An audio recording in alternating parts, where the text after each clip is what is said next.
Hello friends, welcome back to our channel all in one hashtag subscribe to learn. I hope that you all are fine at your home and it's my humble request to follow the COVID guidelines so that you can prevent yourself as well as your family from the COVID infections. So now let's move to our topic. As you know that on this video we will going to start and read about the bar graph and column graph. So let us start. First of all, we will learn about bar graph. In a bar graph, bars of uniform width are drawn with a various heights. Okay, the height of the bar represent the frequency of the corresponding observation. Same space is left between the consecutive bars. पर इसमें क्या कर रहा है हम लोग को कि बार ग्राफ्स में हम लोग बार बनाते हैं जिसका जो विड्थ है वो यूनिफॉर्म रहता है और उसका हाइट जो है वो डिपेंड करता है, मतलब वैरी करता है एक से दूसरे में, और इसी के हाइट जो है वो फ्रीक्वेंसी रिप्रेजेंट करता है कॉरस्पॉन्डिंग ऑब्जर्वेशन का। और दोनों बार के बीच में अगर दो बार लेंगे तो दो बार के बीच में जो स्पेस है वो सेम होना चाहिए। तब इस पे बेस्ड कुछ इंपॉर्टेंट क्वेश्चंस देखते हैं। तो इंपॉर्टेंट क्वेश्चन में पहला नंबर क्वेश्चन कह रहा है 70 students from a locality use different modes of transport to go to school as below. मतलब 70 स्टूडेंट्स हैं एक लोकेलिटी में, वो different modes of transport use करते हैं स्कूल जाने के लिए। इसमें देखिए पहले हमें जो एक इसमें टेबल बना हुआ है उसमें ऊपर में मोड्स ऑफ ट्रांसपोर्ट दिया हुआ है और नीचे में नंबर ऑफ स्टूडेंट्स दिया हुआ है। तो मोड ऑफ ट्रांसपोर्ट में क्या है, कार है, बस है, मोप्ड है, बाईसाइकिल है, रिक्शा है। और नंबर ऑफ स्टूडेंट, कार से 4 स्टूडेंट जाते हैं, बस से 27, मोप्ड से 11, बाईसाइकिल से 20 और रिक्शा से 8। और हमें क्या करना है, draw the bar graph represent the above data. हमें ये पूरे डाटा को बार ग्राफ पे रिप्रेजेंट करना है। तो सबसे पहले इसको बनाते कैसे हैं वो देखिए। Taking the mode of transport along the X axis and the amount of student along the Y axis. मतलब दो एक्सिस बनता है, ये हम लोग पहले से ही जानते हैं, एक एक्स एक्सिस और एक वाई एक्सिस। तो इस एक्सिस को जो एक्स एक्सिस कहते हैं तो इसमें हम लोग क्या लेंगे, मोड ऑफ ट्रांसपोर्ट, और जो वाई एक्सिस है उसमें हम लोग क्या लेंगे, नंबर ऑफ स्टूडेंट। बट यहाँ क्या है कि जो 4 बनता है तो हम लोग इसमें बस ये वाला पार्ट लेंगे, यानी ओनली फर्स्ट क्वाड्रेंट वाला ही बनता है। ठीक है। All the bar should be of the same width and the space between and the same space should be left between the consecutive bars. ये हम लोगों ने पहले ही कहा कि जो बार होगा उसका जो विड्थ होगा वो सेम होगा और स्पेस जो दोनों के बीच में होगा वो भी सेम होगा। दीज बार्स में be drawn as shown below. और कैसे ड्रॉ करेंगे वो नीचे दिया हुआ है। अब यहाँ देखिए, यहाँ हमने क्या किया, एक ग्राफ बनाया जिस ग्राफ के अंदर आप यहाँ देख रहे हैं एक्स एक्सिस और वाई एक्सिस। एक्स एक्सिस के अलॉन्ग हम लोगों ने मोड्स ऑफ ट्रांसपोर्ट लिखा है और वाई एक्सिस के अलॉन्ग हम लोगों ने नंबर ऑफ स्टूडेंट्स लिखा है। नंबर ऑफ स्टूडेंट को हम लोगों ने एक पार्टिकुलर डिस्टेंस के साथ लिया है, 5, 10, 15, 20, 25, 30, 35, 40, 45, 50, यानी सबके बीच में 5 का डिस्टेंस है। यहाँ भी देखिए एक एक बार के बीच में जो है वो सिंपल डिस्टेंस जो है वो छोड़ा हुआ है, सेम डिस्टेंस। और उसी तरीके से आप एक चीज़ और अगर गौर करके देखेंगे तो आपको पता चलेगा जो बार का भी जो विड्थ है वो सेम है सारे में। ठीक है। तो जो भी हमें यहाँ पे जो बेसिक्स जो यहाँ पे हम लोगों को फॉलो करना था वो हम लोगों ने ऑलरेडी फॉलो कर लिया है। अब हमारा जो मेन काम है वो ये देखना है कि हमने सही से उसको मेंशन किया कि नहीं। तो अब देखिए कार का कितना था, तो कार का फ्रीक्वेंसी जो है वो 4 था, इसलिए हम लोगों ने इसको 4 पे लिया कार को।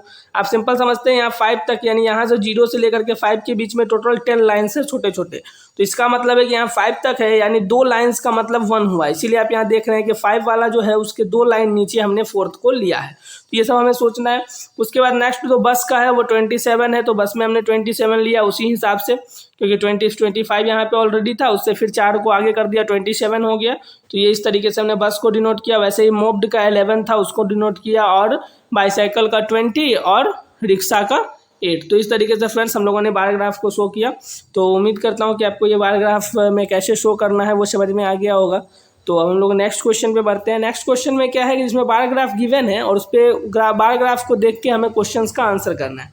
क्वेश्चन नंबर 2 है इसमें। क्वेश्चन नंबर 2 क्या कह रहा है कि read the bar graph given below and answer the following questions given below.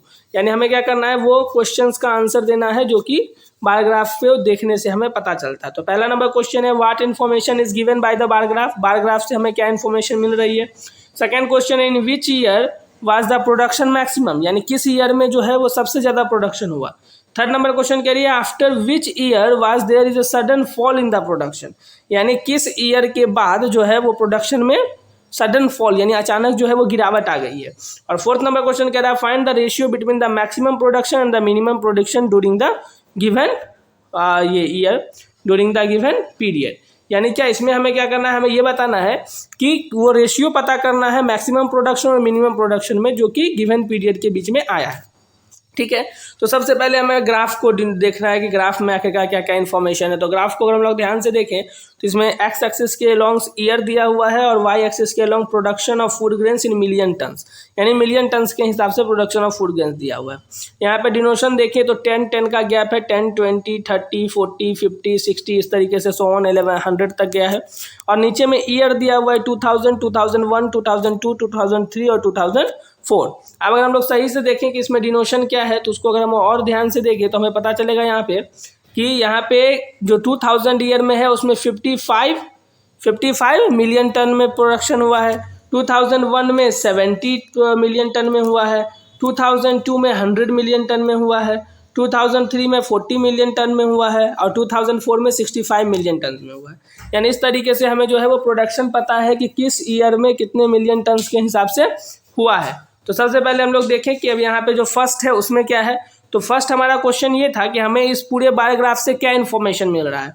तो हमें पूरे बार ग्राफ से क्या इन्फॉर्मेशन मिल रहा है, तो this graph shows the annual production in million turns, यानी एनुअल प्रोडक्शन शो कर रहा है मिलियन टन्स में किस चीज का, food grain in an Indian state during the period 2000 to 2004, यानी 2000 से 2004 के बीच में हमें यहाँ पे किसी भी एक इंडियन स्टेट में फूड ग्रेन्स का प्रोडक्शन एनुअल वाइज हमें इसमें दिया हुआ है। तो पहला का आंसर दिया। सेकंड नंबर क्वेश्चन क्या रहा था कि in which year the production was maximum, यानी किस ईयर में मैक प्रोडक्शन जो है वो सबसे ज्यादा है। तो हम लोग क्लियरली देख सकते हैं 100 टन जो हाईएस्ट प्रोडक्शन है वो 2002 ईयर में आया है, तो हमने आंसर दे दिया 2002। थर्ड नंबर क्वेश्चन क्या रहा था कि sudden fall in the production, यानी किस ईयर के बाद जो है वो अचानक गिरावट आई थी प्रोडक्शन में, तो वो भी हम क्लियर देख सकते हैं 100 के बाद डायरेक्ट ये 40 पे आ गया था सबसे लोएस्ट में। तो इससे भी पता चलता है कि जो सबसे कम है वो किस में है, 2002 ईयर में है। तो इस तरीके से सडन फॉल जो आया प्रोडक्शन में वो 2002 ईयर के बाद आया, यानी 2003 में आया तो 2002 के बाद आया। और फोर्थ नंबर क्वेश्चन जो हमें यहाँ पे बताया जा रहा था वो ये बताया जा रहा था कि हमें रेशियो फाइंड आउट करना है मैक्सिमम प्रोडक्शन और मिनिमम प्रोडक्शन में। तो मैक्सिमम प्रोडक्शन कितना है सबसे पहले हमने ये पता किया तो 100 मिलियन टन, मिनिमम कितना है तो वो 40 मिलियन टन, ये हमें पता चल गया। तो हम अब इसको जैसे ही रेशियो निकालेंगे मैक्सिमम प्रोडक्शन और मिनिमम प्रोडक्शन का, तो क्या हो जाएगा 100:40, जो कि हो जाएगा कितना 5:2। तो इस तरीके से फ्रेंड हम लोगों ने जो फोर्थ नंबर क्वेश्चन था वो भी फाइंड आउट किया कि जो मैक्सिमम प्रोडक्शन है वो 100 मिलियन टन है और जो मिनिमम प्रोडक्शन है वो 40 मिलियन टन है। तो इस तरीके से हमने दोनों का रेशियो निकाला तो वो 5:2 आया।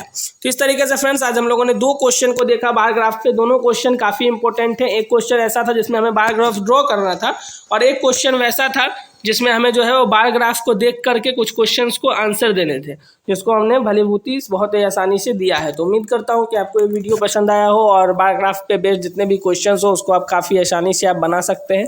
अगर आपको फिर भी बार ग्राफ में किसी भी तरह का अगर कन्फ्यूज़न है या आपके मन में कोई ऐसा क्वेश्चन है जिसका आंसर मैंने इस वीडियो में नहीं दिया है तो आप उस क्वेश्चन को कमेंट बॉक्स के माध्यम से हम तक पहुंचा सकते हैं। और इसी तरह हमारे चैनल के साथ जुड़े रहें और अपने स्टडी को जारी रखें। ठीक है friends, so thank you so much. Now we will meet in the next video and in the next video we will deal with a new topic that is histogram. Okay, so thank you so much friends.